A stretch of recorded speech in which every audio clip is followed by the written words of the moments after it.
जी हैं जो बीजेपी के नेता हैं, वैभव त्रिपाठी जी हैं कांग्रेस नेता हैं और पंकज प्रसून। वैभव जी, देखिए, कांग्रेस मुद्दों को भुनाने में विश्वास नहीं, पता नहीं इको मेरे साथ हमेशा हो। भारत जोड़ो यात्रा जो थी, राहुल गांधी जो हमारे नेता राहुल गांधी ने भारत जोड़ो यात्रा शुरू की थी, वो यात्रा थी आर्थिक विषमता, धार्मिक ध्रुवीकरण और राजनीतिक तानाशाही के खिलाफ जनता से संवाद। जी, उसके बाद ये जो भारत न्याय यात्रा है, इसमें हम न्याय की बात कर रहे हैं और जनता से सीधे संवाद कर रहे हैं, जो 14 तारीख को शुरू होगी और 20 मार्च तक चलेगी। 14 राज्यों से होकर ये यात्रा गुजरेगी और जिसमें जनता से, सामाजिक संगठनों से, किसानों से, मजदूरों से सबसे सीधे संवाद किया जाएगा। क्योंकि ये न्याय नाम में ही है, तो हम यहाँ आर्थिक न्याय, सामाजिक न्याय और राजनीतिक न्याय की बात करेंगे। जो स्थितियां आ गई है, जो इस यात्रा की जो शुरुआत है वो मणिपुर से की गई है और जैसा कि आपने बताया कि भारत न्याय यात्रा है और इसकी शुरुआत ये क्या कहीं से कहीं तक गलत है क्या? न्याय नाम रख लेना गलत है क्या? ऐसा देखिए, मणिपुर में अगर 8 महीने से स्थितियां खराब हैं तो वहां भाजपा सरकार जिम्मेदार है। वहां के मुख्यमंत्री को क्यों नहीं बर्खास्त किया जाता है? वहां महिलाओं के साथ जघन्यतम, पूरे विश्व में ऐसा अपराध कहीं नहीं हुआ होगा जो अपराध वहां हुआ है। और मुख्यमंत्री जो मणिपुर के हैं, उन्होंने कहा है कि ये इकलौता मामला नहीं है जो महिलाओं को नग्न घुमा के सामाजिक रूप से, सामूहिक रूप से गैंगरेप किया गया, वो इकलौता मामला नहीं है। ये बात बीरेन्द्र सिंह मुख्यमंत्री ने कहा था न्यूज चैनल पे। हजारों ऐसे मामले हैं, तो आप क्या सोचते हैं कि उन हजारों महिलाओं को, बहनों को, बेटियों को न्याय नहीं मिलना चाहिए? न्याय दिलाना, ये जो सरकार कह रही है कि महंगाई, बेरोजगारी नहीं है, तो जो करोड़ों देशवासी गरीब है, किसान है, मजदूर है, उनको आर्थिक न्याय नहीं मिलना चाहिए।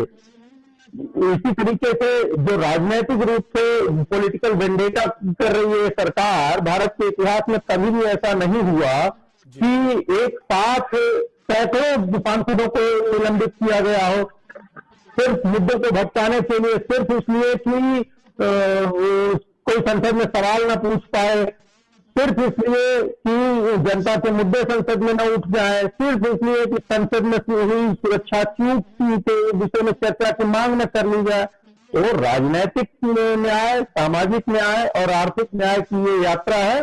और भारत न्याय यात्रा, इसको आप किसी अन्य दिशा में ले जाने की बजाय इसके कॉन्सेप्ट पे जाइए कि हम गरीब लोगों से संवाद करेंगे, उनकी आर्थिक बदहाली पे, उनके महंगाई और बेरोजगारी जैसे मुद्दों पे, सामाजिक रूप से जो समाज में नफरत फैलाया जा रहा है उस पर हम चर्चा करेंगे। ये मन की बात नहीं है कि एक तरफा हम बैठेंगे और रेडियो पर बस वन वे चलेगा कि हमने जो कह दिया कह दिया। एक तरफ प्रधानमंत्री जी कहते हैं कि संसद में चर्चा होनी चाहिए, सरकार की आलोचना होनी चाहिए, तभी लोकतंत्र मजबूत होगा। लेकिन अगर संसद में हुई सुरक्षा चूक पे अगर सांसद कह देते हैं कि नहीं आप चर्चा कराइए, प्रधानमंत्री और गृह मंत्री इस पे आके संसद में बयान दे, तो तुरंत भाग खड़े होते हैं और सांसदों को बहिष्कार और निलंबित कर दिया जाता है। ऐसा कैसा चलेगा? ठीक है, एक तरफा ईडी सीबीआई का दुरुपयोग सिर्फ विपक्षी नेताओं के खिलाफ किया जाएगा और 6000 केसेज में मात्र 25 में वर्डिक्ट आया है निर्णय, जिसमें कोई भी राजनीतिक व्यक्ति ऐसा नहीं है। तो इन सारी चीजों के लिए राजनीतिक न्याय, सामाजिक न्याय और आर्थिक न्याय की ये यात्रा है। क्योंकि संसद में विपक्ष के नेताओं को आप सवाल करने नहीं देते हैं, चर्चा होने नहीं देते हैं, मीडिया को आपने कब्जा कर रखा है, तो हम जनता के बीच सीधे जाके संवाद कर रहे हैं। चलिए ठीक, ये भी कहा था आप सोलकर जी ने कहा था। जी जी जी, लेकिन ऐसा है कि अमन जी इस खुशफहमी में बने रहें तो कोई फायदा नहीं मिलने वाला है। ये हमारे लिए बेहतर है, देश के लिए भी बेहतर है ये भारत जोड़ो यात्रा भी भारतवासियों के लिए, देशवासियों के लिए, गरीबों के लिए की गई थी, उनकी जन जागरूकता के लिए। क्योंकि मीडिया सत्ता के अधीन आज चल रहा है। एक तरफ जहां भारत कर्ज में डूब रहा है, लेकिन मीडिया चर्चाएं कहाँ कर रहा है? मीडिया चर्चा कर रहा है हिंदू मुस्लिम, मीडिया चर्चा कर रहा है राम मंदिर की। सबसे बड़ी लेकिन खान साहब, मैं एक बात कहना चाहता हूँ। एक बात और उसमें डाल दी, ईवीएम। ईवीएम एक बड़ा मामला है। ईवीएम पे सबसे पहला सवाल खड़ा किया था वरिष्ठ नेता लाल कृष्ण आडवाणी जी ने। उसके बाद स्थिति ये हुई कि जीवीएल नरसिम्हा राव जो राज्यसभा सदस्य हैं, उन्होंने एक मोटी सी किताब लिखी थी, डेमोक्रेसी एट रिस्क।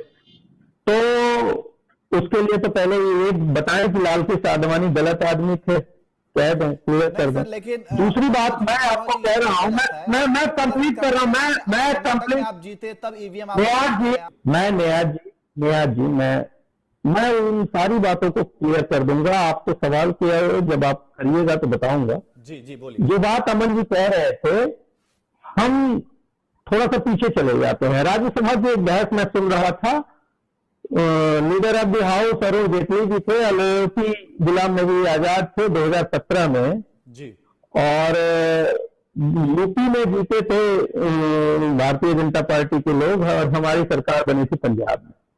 ये बात अरुण जेटली जी ने कही थी कि आप पंजाब जीत गए तो ईवीएम खराब नहीं थी जी, ईवीएम बैन नहीं करना चाहते थे, और यूपी में आप कह रहे हैं कि ईवीएम से फेल हुआ है।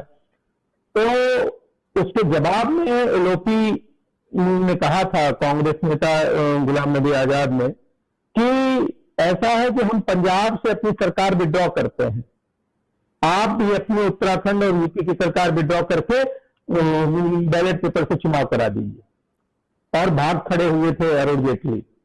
मैं क्या कह रहा हूं कि चाहे हम तेलंगाना जीते, हिमाचल जीते, कर्नाटक जीते जी, लेकिन बड़ा प्रश्न ये है कि अगर जनता को ईवीएम पे भरोसा नहीं है और ईवीएम बैन करने की बात हो रही है, तो इसमें दिक्कत क्या है?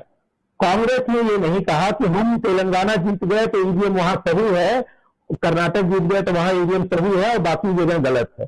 हम तो ये कह रहे हैं कि जनता के विश्वास का ये मुद्दा है, जनता के विश्वास पे। जैसा कि अमन जी कह रहे हैं कि मोदी जी सर्वमान्य हैं, तो भाई मोदी जी बहुत सर्वमान्य नेता हैं और बहुत प्रचंड हवा चल रही है, 3 राज्य आप जीत गए हैं। तो मैं आपको ये चैलेंज करता हूं कि जब हवा मोदी जी की ही चल रही है तो 2024 का चुनाव बैलेट पेपर से करवा दीजिए, सारी हवा निकल जाएगी। ठीक है, जवाब दे रहे हैं। समस्या क्या है कि हम इसमें नहीं बात कर रहे हैं कि हम जीते तो अच्छा और हम हारे तो बुरा।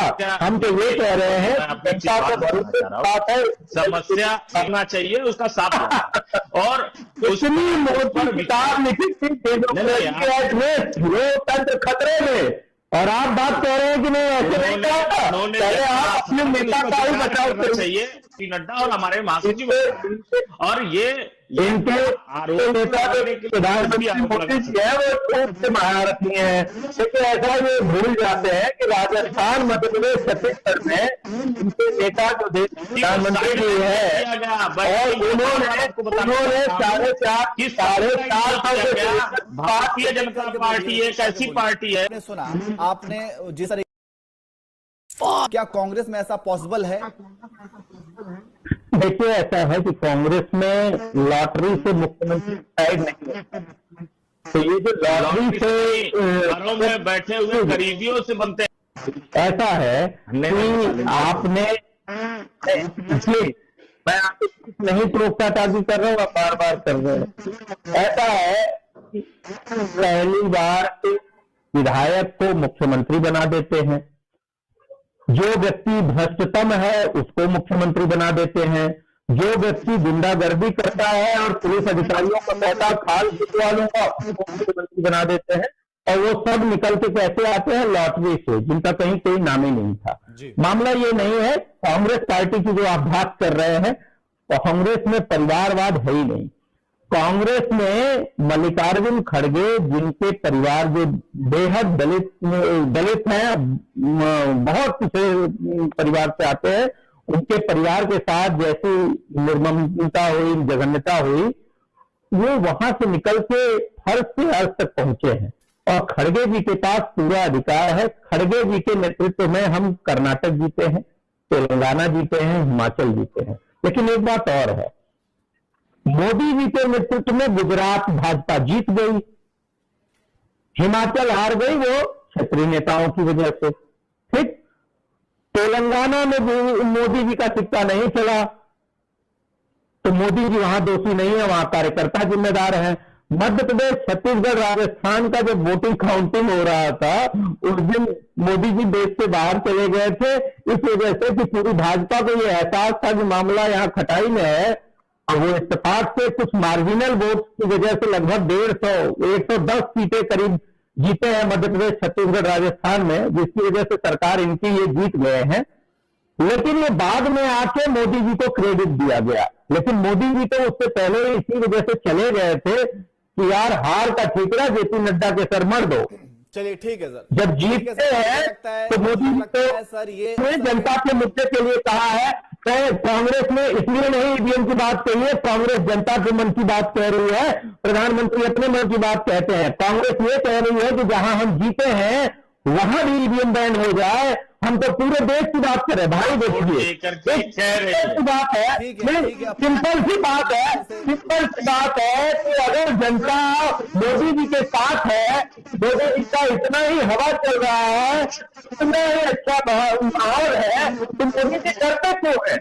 चलिए ठीक, लोकतंत्र ज्यादा जरूरी है, जनता का भरोसा ज्यादा जरूरी है, क्या मोदी जी से मैं कटाक्ष तो नहीं। सवाल ये है कि ईवीएम इंट्रोड्यूस हमने किया तो दोषी हम हो गए और हमारी बात नहीं सुनी जाएगी, ऐसा है क्या? नहीं। जापान, कोरिया जिसने ईवीएम ईजाद किया था, वहां ईवीएम बैन है। अमेरिका, इंग्लैंड, फ्रांस जैसे देशों में, जो कि टेक्निकली हमसे ज्यादा साउंड है और वहां चीजें ज्यादा बेहतर है, एडवांस है, वहां भी ईवीएम कुछ सालों तक उपयोग करके बंद कर दी गई। तो अगर जब सवाल उठे तो क्यों नहीं हमको उस पर विचार करना चाहिए, ये सवाल है। वीवीपैट की पर्चियां पूरी नहीं गिनी जाएंगी, क्यों नहीं, वजह से भी सवाल है। 20 लाख ईवीएम मशीनें जो कि ECIL से निकली और इलेक्शन कमीशन तक नहीं पहुंची, चोरी हो गई, कहां गई, कौन यूज कर रहा है, क्या हो रहा है, इसकी जांच नहीं हुई, आज तक पता नहीं चला। सवाल इसलिए भी खड़े हो रहे हैं, सवाल इसलिए भी खड़े हो रहे हैं कि जिस बूथ पे मैं अपना वोट देके मैं प्रत्याशी हूं और मैं अपना तो वोट दिया है, मुझे अपना वोट भी नहीं मिला, तो वो भी सवाल खड़ा करता है।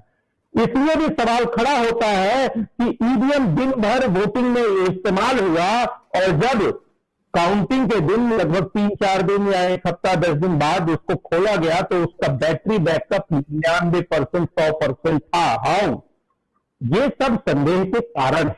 और जनता ये कह रही है कि बैलेट से जो पोस्टल बैलेट जो काउंट हुआ मध्य प्रदेश में, 200 सीटों पर कांग्रेस आगे थी। वही लोग, उन्हीं लोगों के परिवार के लोग थे जो कि वोट ईवीएम पे भी दिए और ईवीएम में मामला एकदम उलट कैसे हो गया।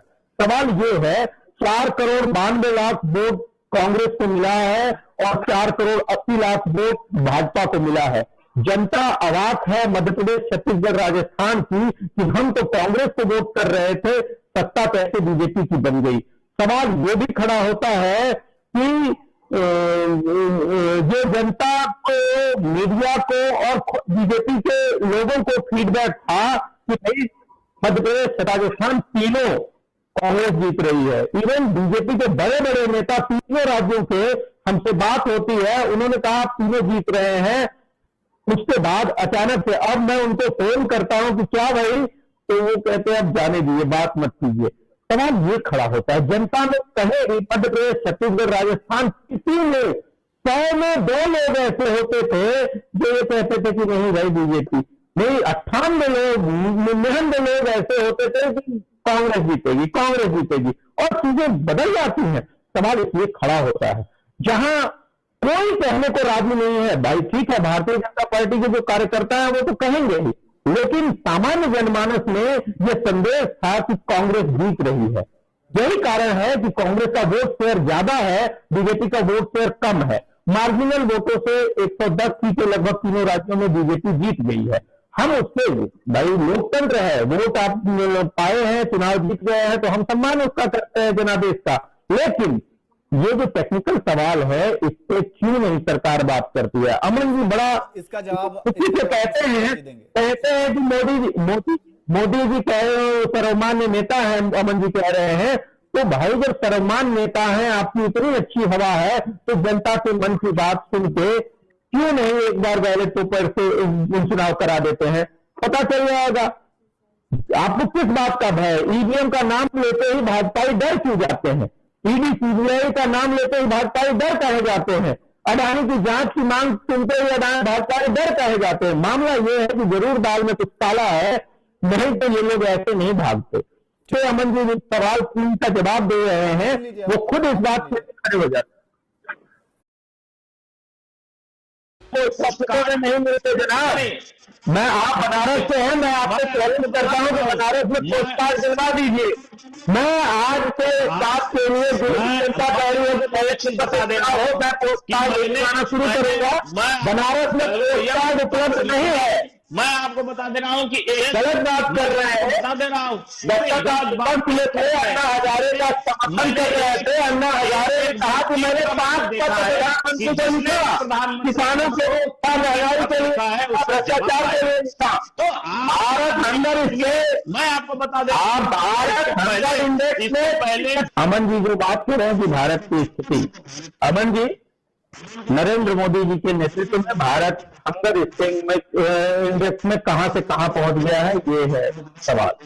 भारत की स्थिति खराब हुई, भारत की आर्थिक स्थिति इस कदर खराब हुई है कि कहने से मैंने विकसित देशों को, मैंने भी विकसित देशों को, अमेरिका जापान जैसे विकसित देशों को भी देखा है, हंगर इंडेक्स में नीचे गया है।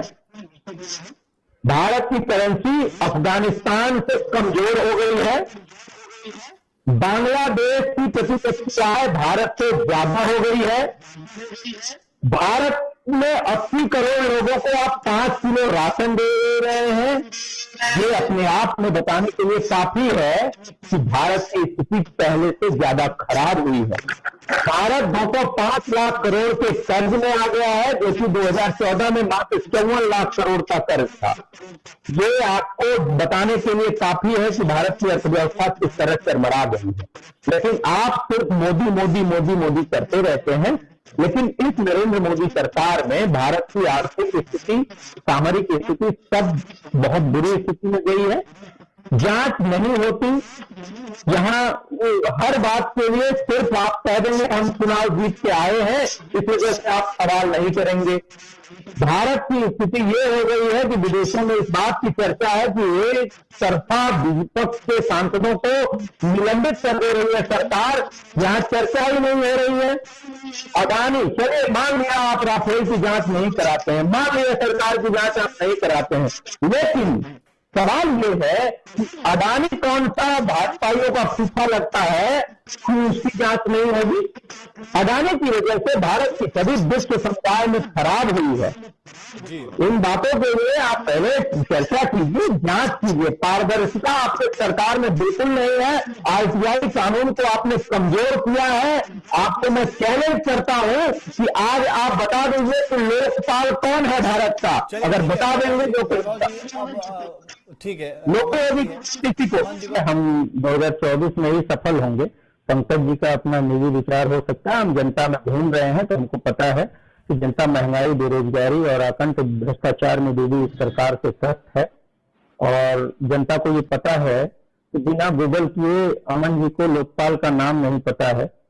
अभी मोबाइल पे गूगल कर रहे थे और लोकपाल की बात इसलिए हो रही थी कि प्रधानमंत्री तक की जांच की जा सके, किस बात के लिए लोकपाल बनाया गया।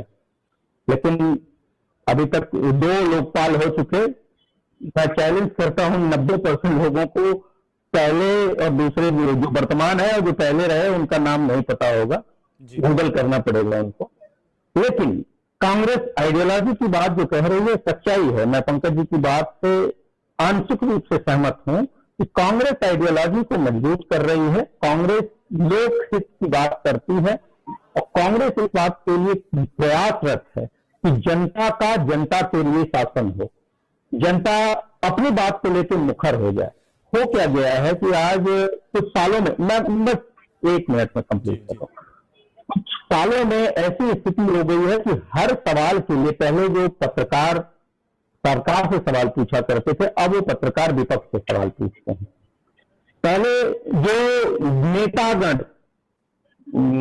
या सरकार के लोग झूठे बयान दे देते, पत्रकार ढूंढ के ले आते थे कि ये सच है, लेकिन आज की स्थिति ये हो गई है कि ये पत्रकार और मीडिया के लोग झूठी बातें फैलाते हैं और जनता सच उजागर कर देती सर है। जो पत्रकार या मीडिया के लोग झूठी बात इनका ब्याज भी है क्या कि जो मेरे इस बात से तो जो गलत बातें करता है वो बहुत जल्दी पिनपिना जाता है और जो सही व्यक्ति होता है वो गलत पिनपिना बेसिक बात है, कोई बात नहीं, मैं वही बात कह रहा हूँ।